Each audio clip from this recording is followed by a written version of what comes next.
આજે ફરીથી હું એક એવા અદ્ભુત લોકેશન પાસે આવ્યો છું। મારા પાછળ છે દ્વારકાધીશનો જગત મંદિર અને આ તરફ છે અરબી સમુદ્ર।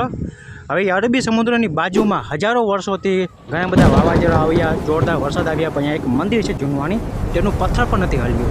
તો હું તમને તે મંદિરના દર્શન કરાવીશ અને તે મંદિરમાં એક મૂર્તિ પણ આવેલી છે, તો વિડીયોમાં કન્ટિન્યુ બન્યા રહેજો। તમારામાંથી ઘણા લોકો દ્વારકાધીશના દર્શન કરવા માટે દ્વારકાધીશની ધરતી પર પધાર્યા જશો, તો કોમેન્ટમાં એકવાર જય શ્રી કૃષ્ણ અથવા જય દ્વારકાધીશ લખી દેજો। તો ચાલો હું તમને મંદિરના દર્શન કરાવું। અહીંયા તમે જોઈ શકો છો રેતીની અંદર કોઈ પાટિયા અહીંયા સમુદ્રમાંથી નીકળતા હોય તે પડ્યા છે, અને સામે છે પ્રાચીન એક જૂનો મંદિર। તો ચાલો ધીમે ધીમે આપણે મંદિર તરફ આગળ વધીએ। અને તે મંદિરની બાજુનો વ્યૂ તમે જોઈ શકો છો, ખૂબ જ સુંદર છે। ચારો તરફ રેતી તમને જોવા મળે છે, ક્યાં પણ તમને પથ્થર જોવા નહીં મળશે।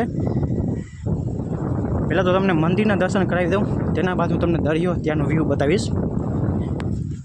તો આપણે મંદિરની બાજુમાં આવી ગયા છીએ, અને ઉપર અત્યારે કોઈ ધજા લગાડી ગયા છે અને મંદિરને રિપેરિંગ પણ કરી ગયા છે। આ મંદિર કાળા પથ્થરનું બનાવેલું છે, 4 પિલર ઉપર ઊભો છે, અને તેની અંદર કોઈ પણ ધજા લગાવેલી નથી, કોઈ મૂર્તિ નથી। અત્યારે તેને રિપેરિંગ કરીને ખૂબ સારી કન્ડિશનમાં બનાવી દેવામાં આવ્યું છે। અને બાજુમાં અહીંયા એક લાકડાનું નાનકડું મંદિર તૂટેલી હાલતમાં પડ્યો છે। તો આ મંદિરની અંદર 4 પિલર છે, કોતરણી કામ એટલું બધું નથી, અને આ મંદિર દ્વારકાથી માત્ર 1 કિલોમીટર અથવા 500 મીટરની અંદર જ આવેલું છે। સામે તમે ક્લિયર જોઈ શકો છો દ્વારકાધીશનું મંદિર। તો ચાલો તમને મંદિર બાજુમાંથી બતાવું। એટલે રિપેરિંગ કરી દેવામાં આવ્યું છે, એટલે કોઈ જૂના અવશેષ જે હોય કોતરણી કામ જોવા નથી મળતા, પણ હજી પણ મંદિરની ઉપર કંઈક સુંદર આપણે ડિઝાઇન જોવા મળે છે। અને પાછળની તરફ એક દિવાલ છે, અને અત્યારે લાદી પણ આમાં લગાડી દેવામાં આવી છે। તો તમે જે આ મૂર્તિ જુઓ છો સોરાપુરા જેવી છે, પણ પહેલાંના સમયમાં મને ખ્યાલ છે તો આ મૂર્તિ ત્યાં હતી નહીં, ખાલી આ એક નાનકડું તમે જ્યાં જુઓ છો આ ડેરી જ બનાવેલી હતી। અને ઘણા લોકો દરિયે ફરવા માટે આવતા હોય તો ઘણા લોકો માટે આ વિશ્રામનું પણ એક એરિયો બની જાય છે, ઘણા લોકો ત્યાં વિશ્રામ કરતા હોય છે।